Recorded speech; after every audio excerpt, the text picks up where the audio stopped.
Welcome to our last day of Uptown Photo Fest 2024. We made it. We're still alive. This is amazing.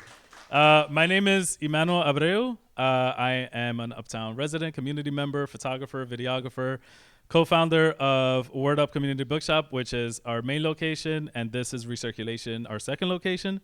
And I'm the founder of Uptown Photowalk, which put together this event.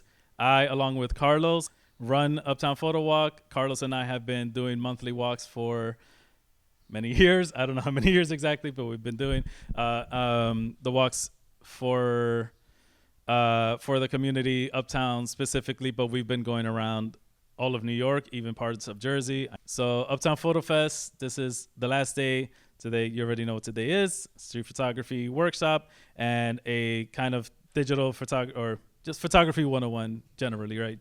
General photography 101, so you can get to the technical stuff. But also, once you learn the technical stuff, we're going to go outside and have some fun. We're going to walk to the Little Red Lighthouse. So we're going to walk there. And along the way, you can ask Sergio or any of us any tips and tricks for photography, street photography, whatever it is you want to try something out. Our first day was a panel discussion about how to get basically paid for your camera work. The second day was a portrait session, which a couple of you went to. That was really freaking fun. Try not to curse because there's like underage people here. But, and yeah, and then today's a workshop. And I thank you guys for coming here and supporting this. And if you do enjoy today, please let other people know about Uptown Photo Walk in general and let them know that we do our best to do everything for free and everything accessible. And if you do know people that might not have access to things like this for any reason, let us know their reason and we'll try to fill that in. And that said, pass it on to Sergio, who's going to do some cool shit. Oh, I curse. I'm sorry. How's everybody feeling today? It don't feel like it. How's everybody doing today? All right, that sounds a lot better. It's a beautiful day today. I'm excited to go outside and walk. This is gonna be the bones, the structures, the brand newness of photography. So for those who have not picked up a camera, it's your lucky day. And for those who do have a camera, hopefully we can listen in and retake this beginner information and just kind of refresh. Because a lot of times we get stuck into the I know things and then we forget about certain things. So this is the Street Photography 101. And before we start, I want to get a quick round of names and stuff like that so we can do a quick icebreaker, right? With everything art related, blank is a canvas, right? And that goes to say any photo that you take or any photo that you either partake in or you take or you find or any art piece that you create is a part of this canvas and it is your artwork. There's no such thing as a bad photo. There's no such thing as a good photo. And once we learn that kind of way of life, I guess, art becomes fun and we start taking photos for the fun of it. So a little bit about myself. Again, my name is Sergio. I go by Rose. I am a multi-medium creative. I went to Full Sail University and I got my bachelor's degree in digital art and design, where I covered graphic design, video, photography, and like my favorite memory about that is I was in high school. I was in an accounting class. I would cut the class every day because I knew I did not want to do accounting. I was cutting into a desktop publishing class, and they were doing magazine covers at one point. They were learning how to design magazine covers. I helped, it was a young woman at the time that I was trying to get to know, and I helped her out with her work, and she was the only one that got 100 in the class. And at that moment, I was like, light bulb. That's what I want to do in life. And I've always had like a creative kind of like path, I guess you can say. Didn't know that the class that I was cutting into, that teacher was the best friend of my accounting teacher. So they knew I was cutting class the whole time. And by the grace of God, and this is why art saved my life, the work that I put in to the desktop publishing class, they somehow thought of a way to get me a passing grade for the accounting class. And here I am. I moved forward to a Full Sail University, read the syllabus, and it said sound design, music production, graphic design, photography, video. And I said, wow, when I get out of college, I'm going to make my own music. I'm going to do my own album cover. I'm going to direct my own video. And I'm very thankful to say that, yes, I have done all of that. Art is like my life, is my passion, and my goal in life is to touch up on as many, if not every form of art. So I've either done it all or will do it at some point, from painting to performing and poetry and all that stuff. And that's how I spend the most of my time. That's by night. I'm like Batman. During the day, I am an assistant director at a transfer high school in which I try to bring as much of the art and the creative aspect to it. Because I do feel like the Board of Ed needs to throw that in there as well. So I help run programs in which Uptown Photowalk Emmanuel comes in once a week and teaches photography. And we try to connect with the kids on this kind of level, teaching photography and stuff. So my expectation is to just give you guys a look into my mind as a photographer. A lot of the skills, a lot of the technicals and stuff that I will share here, sometimes it either sounds different or different wording, or it doesn't sound right, but this is how I perceive the information, because I do feel like there is no right or wrong way to be a photographer, right? So some of us that are seasoned and that we've been shooting for years, right, there might be certain rules that we go by. I tend to try to find a way to break those rules and move forward to see what we can get, because creativity is no linear path. It's not linear at all. So if you're not a photographer, or if you're just starting, then this is where the journey starts, and no pressure at all, okay? So we're gonna go right into skill set. So disclaimer, I'm gonna read this out real quick. After this workshop, take all of the rules and non-technical information you have, learn it, throw it away, use it, but don't. Just go with the flow when it comes to taking photos. I'm not even gonna go into composition and stuff like that, because those things we learn as we go. So we're gonna take rules and we're gonna forget them by the time we go outside and we're gonna shoot. We're just gonna pick up what we need as far as like how the camera functions and how we set certain settings and stuff. But we're just gonna use it our own way and just be free and have fun, all right? So we're gonna start off real quick for those who just use their phone or just like looking to get into cameras. We have different types of cameras, all right? So mirrorless are cameras like the Sony that you see up here, right? And the basics of it is all digital. Whatever you see through the eye is what your sensor sees. I like it because the settings that I choose on my camera, sometimes I don't like to use the screen and I just like to have the camera up to my face. So that's an advantage of that. It allows me to see what my settings are and what my photo will come out like, as opposed of the DSLR and the SLR cameras. So an SLR is a single lens reflex, so Canon AE1, a lot of the old bigger film cameras, those cameras literally you're looking into a mirror and seeing out of the lens. You're not gonna see any of the settings, you're not gonna see anything at all, so you have to understand what your settings are and how to use it.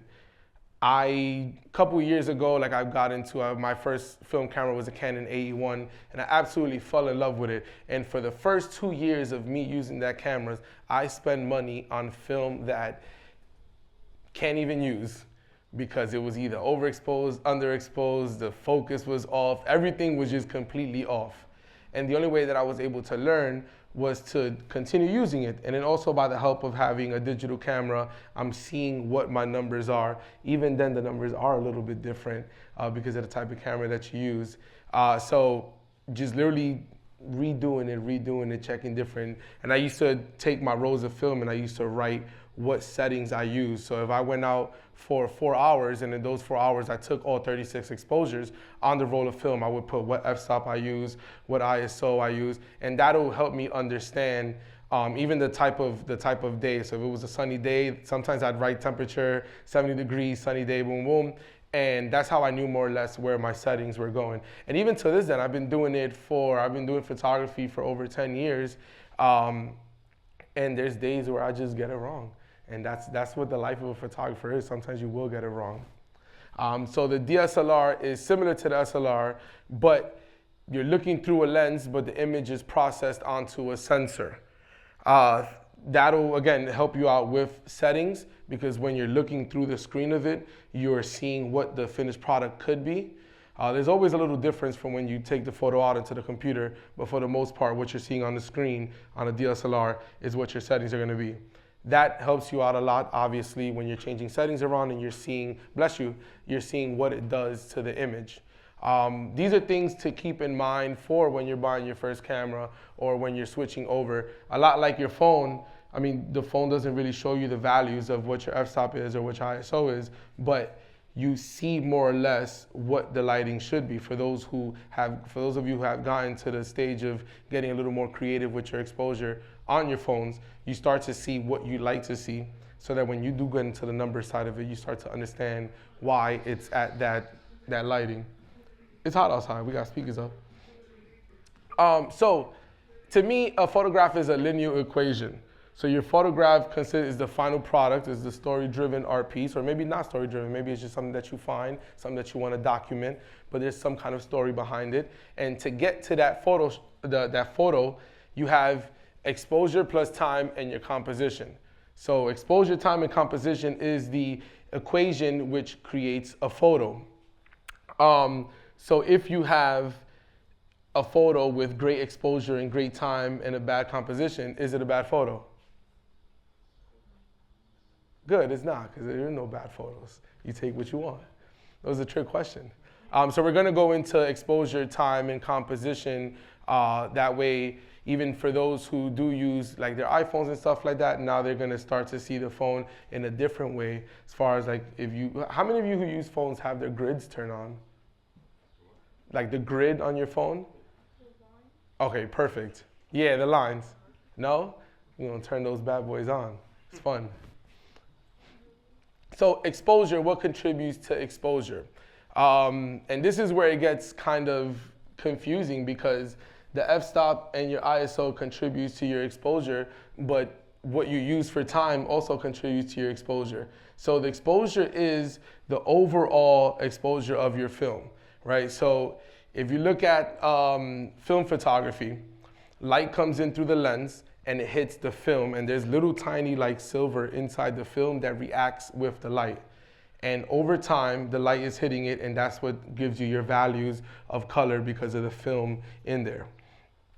Same thing with a digital camera. Light goes into your camera, and it allows the camera to see what you want it to see. So if you're in a hallway and it's very dark, there's no light in there, so the camera won't see it. So dealing with the f-stop changes the size of your shutter, and then it also changes the depth of field, but we'll go over that in composition. The shutter is the door inside of the lens that open and close to allow a specific amount of light in over a specific amount of time in for a photo. So when you take a photo, right, the doors inside the lens open and close over a specific amount of time. It happens with the phones, is the same thing. It's more digital on the phones, but same concept. It goes onto a sensor, the phone reads the sensor, and then now you have your photo there. So aside from that, you have your ISO, right? And fun fact, because I Googled ISO to see if it stood for anything, and I found that it's the International Organization for Standardization. Now that's a completely other company for like, I don't know what they do, but it's a similar concept because the ISO gives you a base of how much light can come into the camera. So it makes like a standard for how much light. If you're dealing with film, your box speed, the 100, 200, that's your ISO. That's the speed in which, how long it takes the light to hit the film to expose it at the proper time. So your exposure is a base for how much light gets into the camera.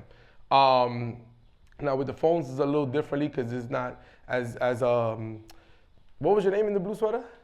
Rudy. I'm terrible with names, so I apologize. As Rudy has mentioned, there's a lot of settings that you need to tap into with those who shoot with your phone that you can through apps and stuff like that. So these are things that you can change when you do get into those apps. One app that I do recommend is the Blackmagic app. The Blackmagic camera app, you can control all of it.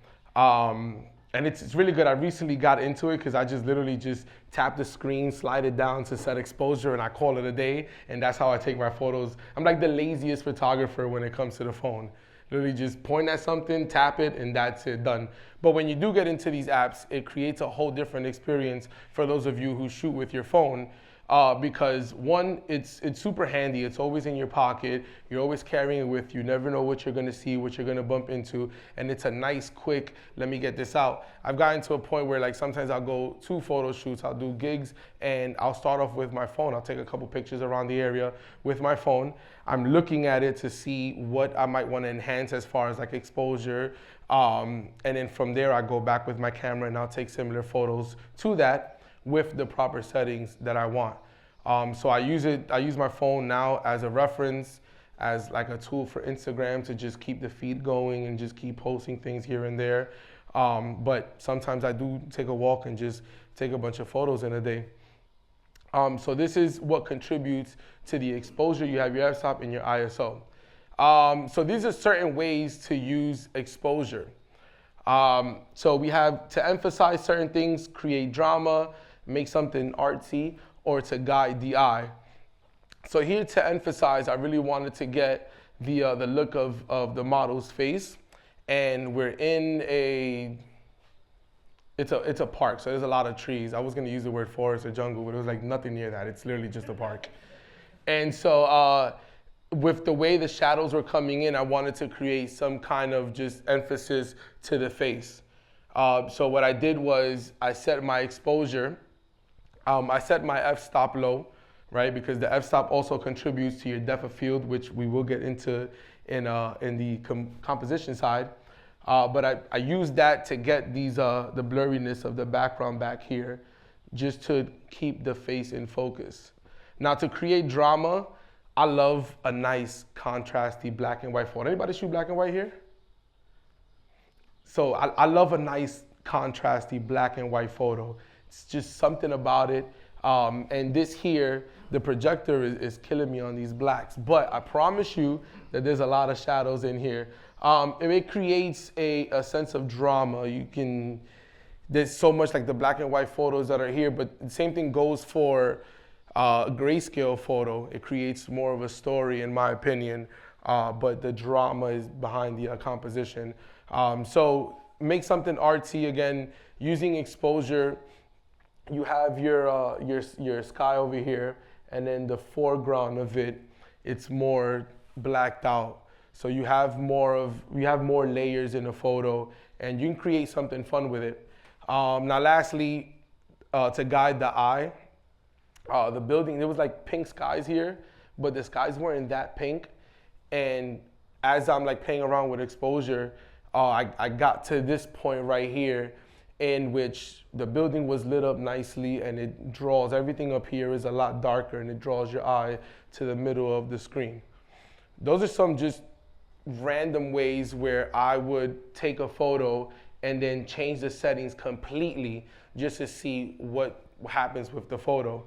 And a lot of times, like all of these, except for this one was actually like a portrait photo shoot I did. But the rest of these were, this is actually on my phone, and the rest of these were just street photography, just walking around, taking my time, seeing something that I like and seeing how I can use it to my advantage.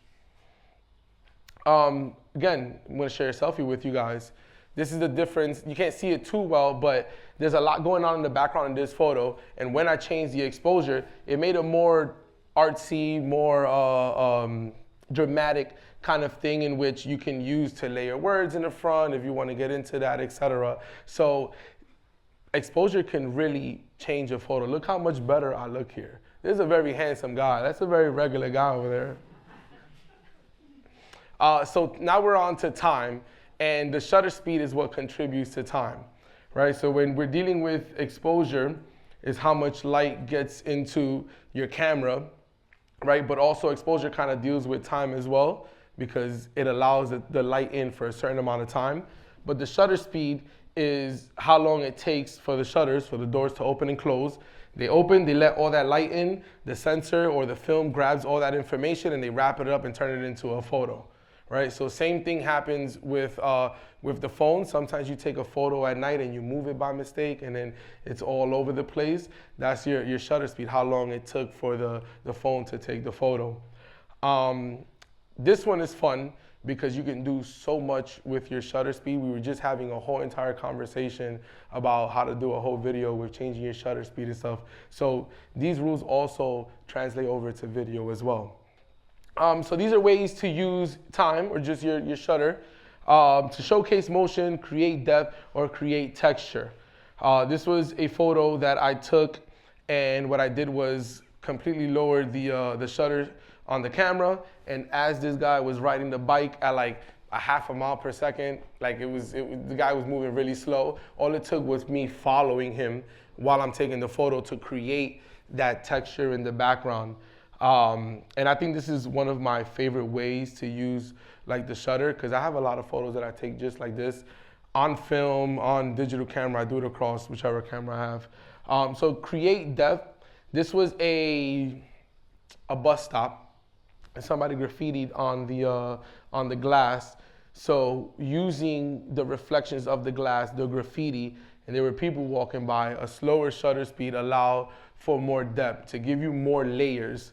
Without this, it would have just been either graffiti on the background, or some people would have picked up that there's a glass there, but the people moving by, and it gives it more texture, which moves on to creating texture. There's so much that on the artistic side of what photography is, you can do with your shutter.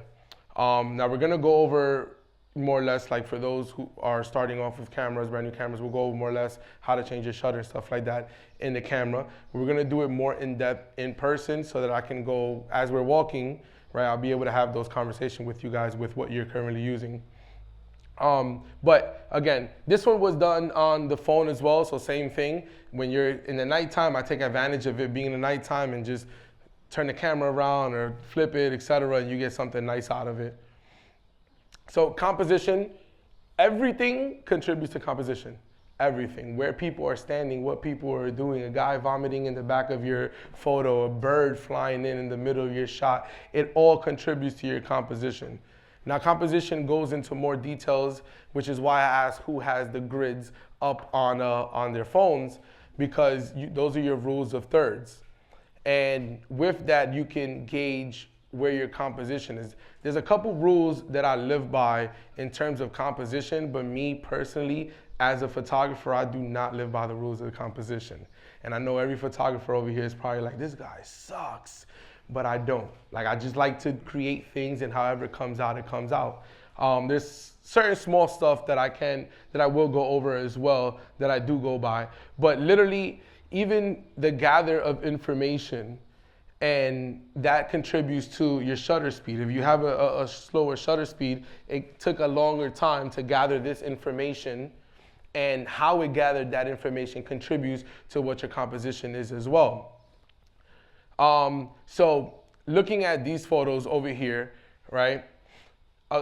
Some of the rules, like one of the main rules that I live by are called tangents. And I don't know if that's a proper term for the photography world, but it is for the graphic design world.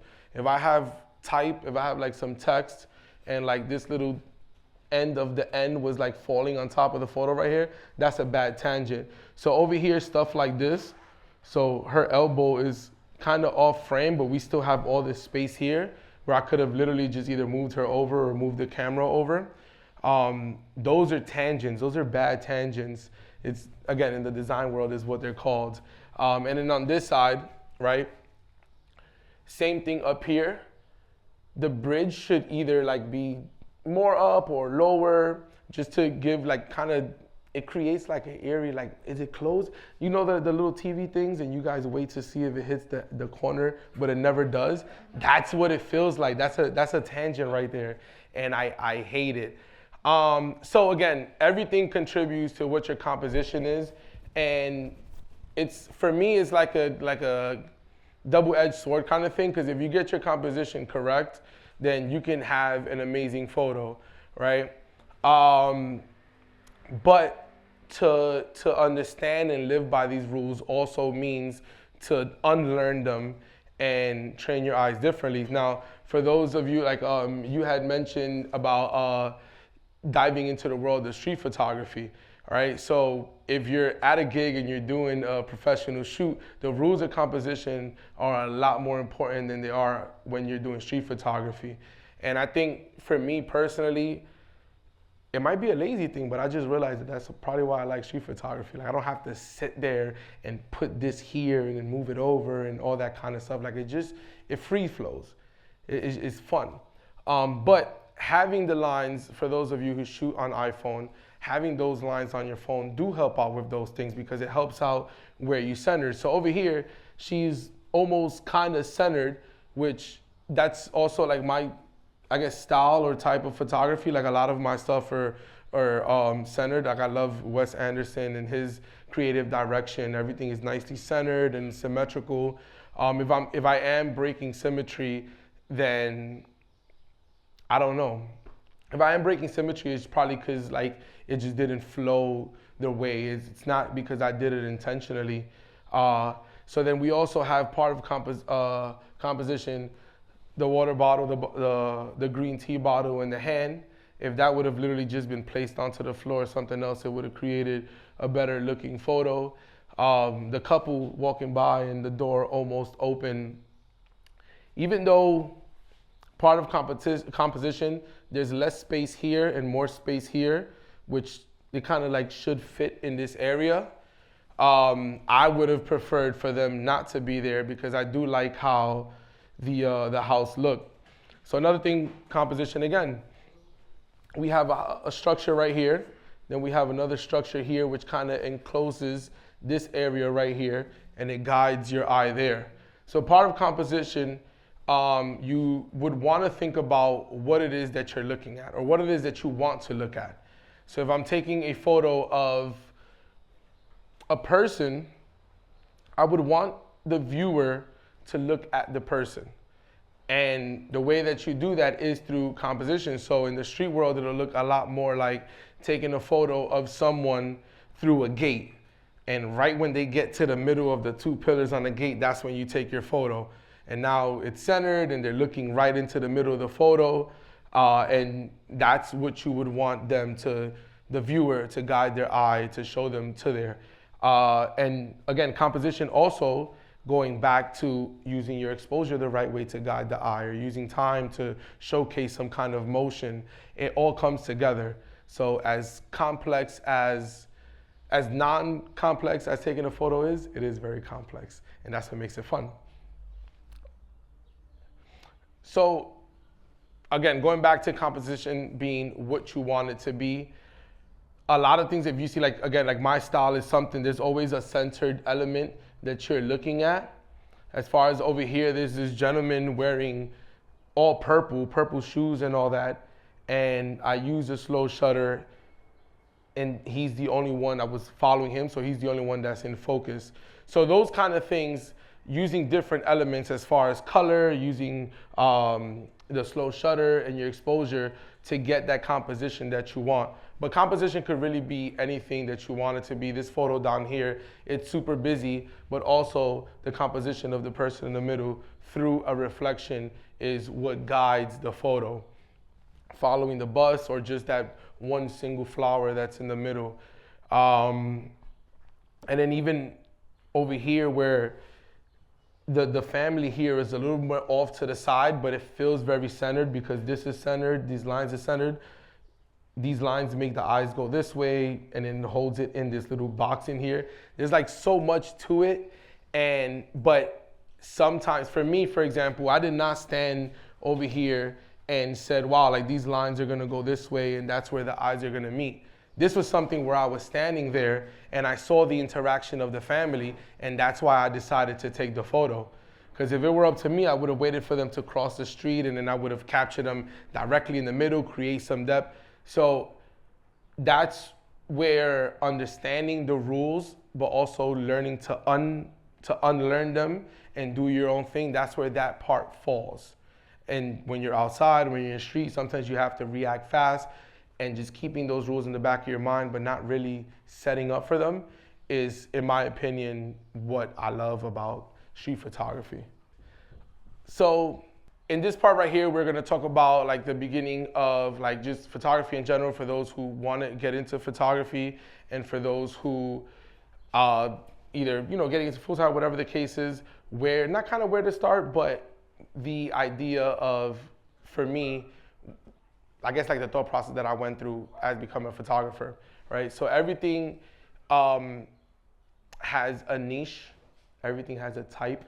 You have a type of photography for those who like to shoot nature or architecture or portraits of people. There are types for everything, and there are niches for everything. So as far as a type, a couple of things that you would want to consider, and these are the things that go into what equipment you have as well. So for me personally, I really like the natural light, and I think it's subconsciously because I never took time to sit down and actually learn studio lighting, but I fell in love with natural lighting. I fell in love with being outside and just using the sun as a reference for your shadows. And now all of this goes working with like composition and exposure and all that stuff. You have areas when you're doing street photography where you can get something dramatic in the shadows, but you have to get there. Like you have to like walk to it. When you're in the studio, you can set up a light in a certain way and you can create that shadow.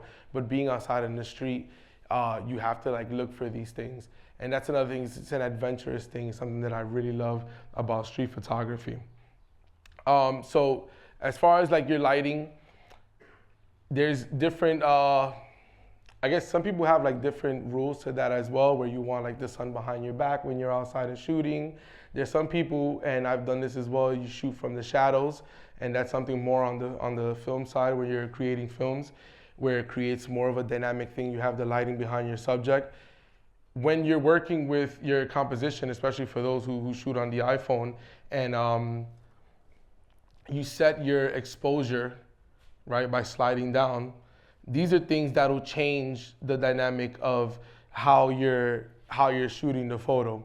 Lighting is stuff to be considered with that as well, because sometimes you need to focus on those in order to get like the proper shot, right?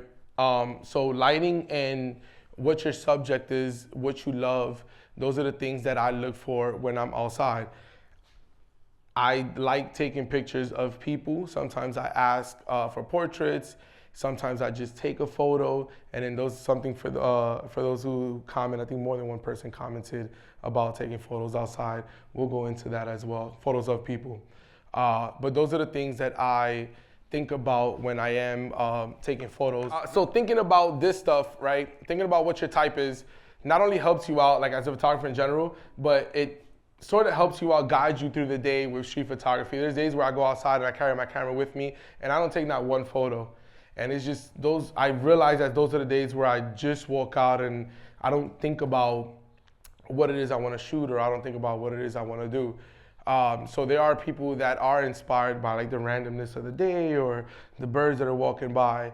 And sometimes I push myself to like actually find like something different, or just to get like that photo that brings awe to everybody. And usually it leaves me with nothing. So for me, for example, street photography and people, that's my type. Like that's what I like to shoot. I love fashion editorial, I love fashion shoots and all that stuff. And if I can combine that and do that on the street, that's where I end up.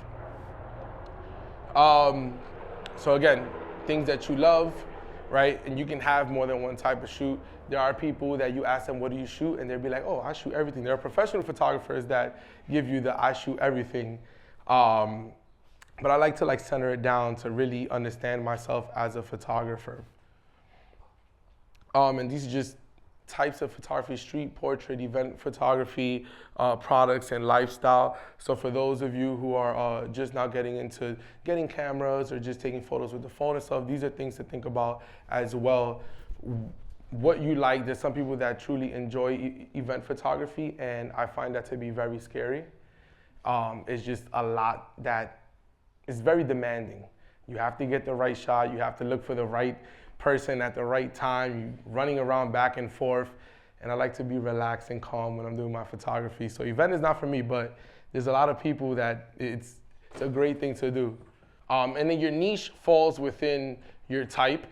So as far as like niches, photos of dogs wearing tuxedos or hand making shadow puppets, or photos of sneakers, cars, clothing, and people. Those are also things that I think about when it comes to when I'm outside in the street. Sometimes the people that I do ask to take portraits of is because I really like their outfits. And I just walk up to them, hey, can I take your portrait? I really like your outfit, or I like your hair, or I like this, that, and the third. And they either say, yes, please, or they're like, no, I don't have time. And then they just take a couple steps away and they just stand there, you know? So you get a lot of no's all the time. It happens all the time. Let me see, okay. So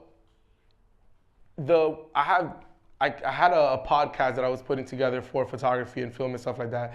And I thought back to how I started photography, right? And so when I thought back to how I started photography, I realized that I created kind of like this photo experiment thing.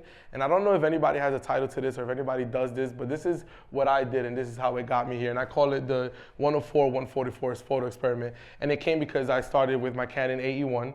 Every roll of film has either 24 or 36 exposures. And I shot 4 rolls over a time of a month. I had those 4 rolls, I got them all developed, and I took my time and I made sure that my exposure was right after I, went through the trials and error. And I took those 36 exposure gives you 144 photos for 4 rolls. And I took those exposures and I set them all out on the table, and I started to look at them and started to see what it is that I guess was reoccurring. So for me, it was pictures of a lot of people. And put those into one pile. And then I try to just put all the black and white ones into one pile and all the colored ones in another, and the ones that had like mainly yellow or mainly blues. And that became kind of like my sorting system for what I like to shoot and how I like to shoot. The biggest pile was the pile of people that had a bunch of photos with portraits of friends or just people walking around in the street or crossing the street, that kind of thing. And that's what I explored on. So once you split up all these photos, right? You split up all these photos and then you see which one has the most, that's what you would explore on. And this is on any level. I did it as a street photographer, but on any level, because as a portrait photographer, you see like what kind of lighting you like the most or what kind of poses you like, and then you realize, oh, I can direct this pose really well, or I can work with this type of model really well. It helps you explore yourself as a photographer. So those with phones is something, just again, keep shooting. Make a folder, like a separate folder. You can do it that way as well. Make a separate folder and just start dumping all those photos in there. When you get to like 104 photos, 144, wherever you want to stop, you can either print those photos out or set them out on your desktop and start putting them into groups, and you start seeing what it is that you're shooting. Most important thing to think about is that you're not thinking about this. So you're not saying, oh, I have 40 photos left, or I have 50 photos left, or whatever the case is. You're just flowing. Like you take a walk, take some photos, and then you come back to it 2 weeks later just to check in with yourself. Like, all right, how many photos have I taken? I've done this several times throughout my career, as a photographer, just to kind of like recheck, and because we start to like different things. We like action movies last week. Next week we like comedies, or we like dramas and stuff. So keeping that in mind as well is something that helps you out. Now I'm gonna get into like my street tip guides as far as like being outside and shooting. So we're gonna get into this, right? And then after this, we're gonna take a walk outside, and then I'm gonna take as much time as I can while we're walking to go over things like settings on your phone. So those who are using the phone, we can have conversations regarding settings. We have it's a 2-mile walk, right?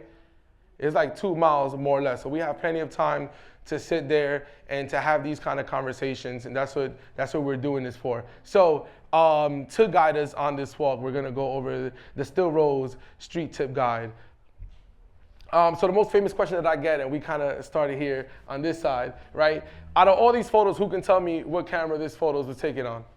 iPhone. Is that mobile? You said iPhone? Okay, anybody has any guesses on what was used to take these photos? That's the point. It doesn't matter what camera you have. The most important thing is that you use what you have, right? Some of these were on iPhone, some of these were on Sony's. I think this was like an A6300. This was an A7S II. This one was the guy from JCPenney. I don't know what camera he used. And it's all different stuff. There's some photos behind this poorly done collage that were with iPhones and stuff like that. But that's the point. This is a timeline of all the cameras that I've either owned or still own. And it started with the Canon T1i, which was my first camera. I was in college, I had a photography class, and I bought this camera off of my parents. They sold it to me. And to this day, I'm still upset about them. So Canon AE1 I bought shortly after, went over to the 70D, I started vlogging, I started doing videos. Then I went to the A6000, the 7S II. I bought a bunch of lomography cameras because that's where like my pinhole obsession came through, where these cameras that shoot pinhole. Then the point and shoots, that became my obsession, so the Ricoh AF40. I got a couple Polaroids. I still own my Polaroids. I still own my AF35, my SLR, and then my Sony A7S. Aside from that, iPhones, disposable cameras, a little box that my friend made that he put a little tinfoil thing on it, and I had to like lift it up to take the photo. And that was horrible, but it was fun. But I do get this question a lot, is what kind of camera do I start with? And that's a whole other thing that we can get into. I think the most important thing, right, at this point is that you are using what you have, what's in your pocket, what's on you, what you have access to. Start off looking in like grandparents' attics and basements and stuff like that. A lot of them have film cameras and they don't even know it.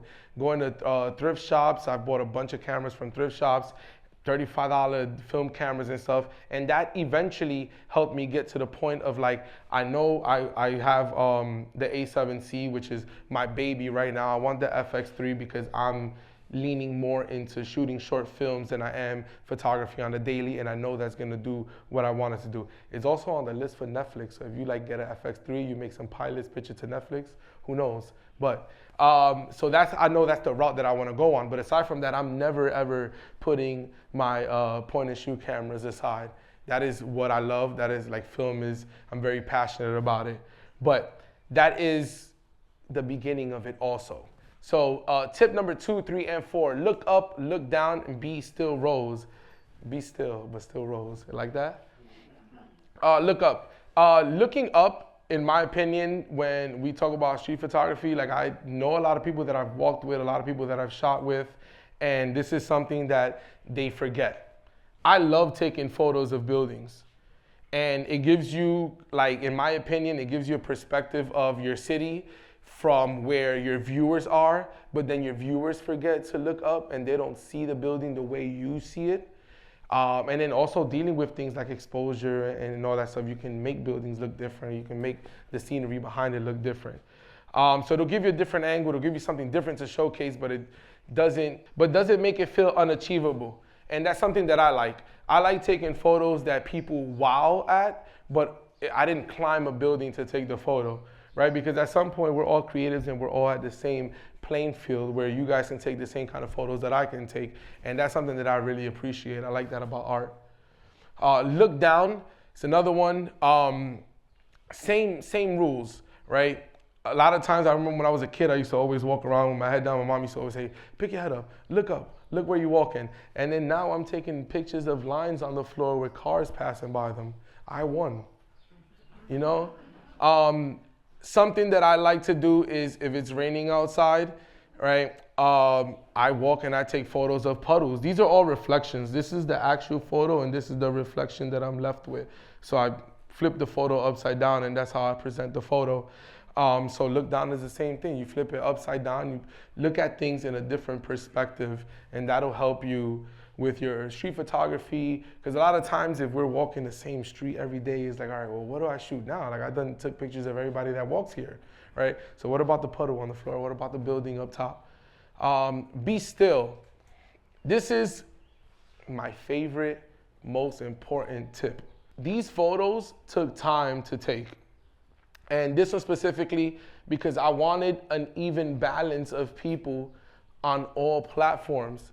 So I literally just stood there with my phone up, and I just waited. That's something that a lot of people that do street photography, they're always on the go. Like I've seen a bunch of YouTube videos with so many people, so many different ways of shooting and stuff. And the one thing that I realized is that during these videos, they're always on the go. And I don't know if they cut it up that way because of the video, but they're always on the go. I like to stand on a corner and just wait for something to happen. It's like the little kid from The Incredibles, and Mr. Incredible says, "What are you waiting for?" He's like, "I don't know, something amazing, I guess." That's what I wait for, the something amazing. This one, we waited for the train to pass, and I think I got like 3 trains worth of photos before we landed on this photo. This guy was literally telling me to move because there was a car behind me and I was blocking him. And I knew I was blocking him and I wanted his reaction because of this. He looked kind of busy. I literally waited for someone to sit down and do something. She ended up reading a book. This one was weird because I kind of followed them for a little bit because I like their matching outfits. But at one point, he went to point at something and she looked over and that gave direction. And that was literally like, oh, I got to take the photo. Then we got the classic tourist taking a selfie. Those you can catch anywhere. You don't need to wait too much time for that. But standing still is amazing. So much can happen on one corner. Better to get caught with it than to get caught without it. And that's because, again, you shoot with what you have. It's in your pocket, it's on you, it's good, right? And then this is the last one, be mindful, have fun, and explore. Now, these are some tips on being mindful.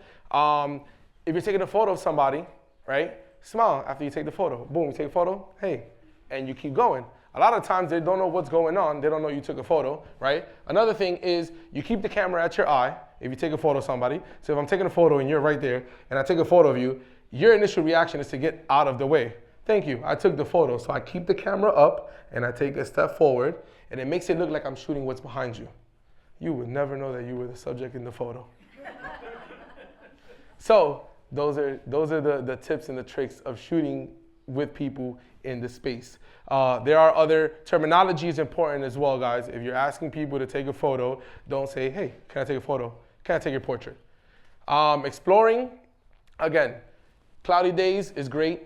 It's a giant softbox. Have fun, take photos. If it's raining, I look for puddles.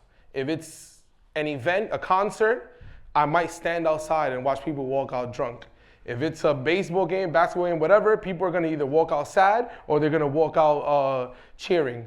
Those are photos as well. So I stand around. So knowing the weather gives me my agenda. If I walk out with an agenda, then I have things to shoot.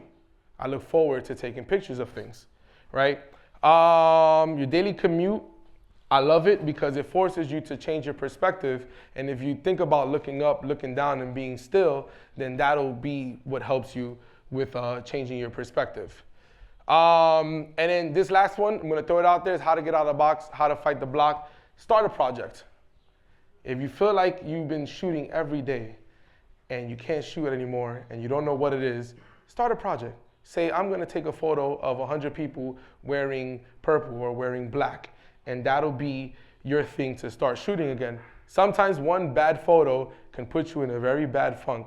I've been there. I took a bad photo and I was like, I suck. I'm not taking photos anymore. And it took slowly, gradually getting back to that to get better.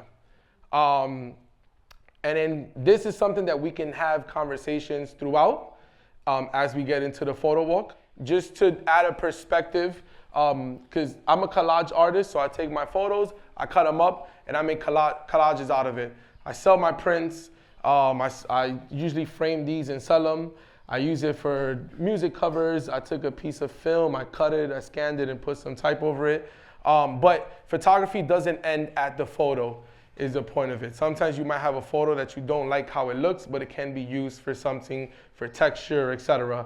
So that's also something to keep in mind, that your photos are works of art. They have places to live outside of your camera, outside of Instagram, outside of your phones. All right? So we are gonna get into this walk now. While we're on this walk, we're going over like tips and tricks and stuff like that, so we can have this time during the walk to talk about what settings might work. For those of you with the iPhones, if you guys want to download the Blackmagic app, that'll help you out with choosing your settings on your phone. All right. Thank you, Sergio.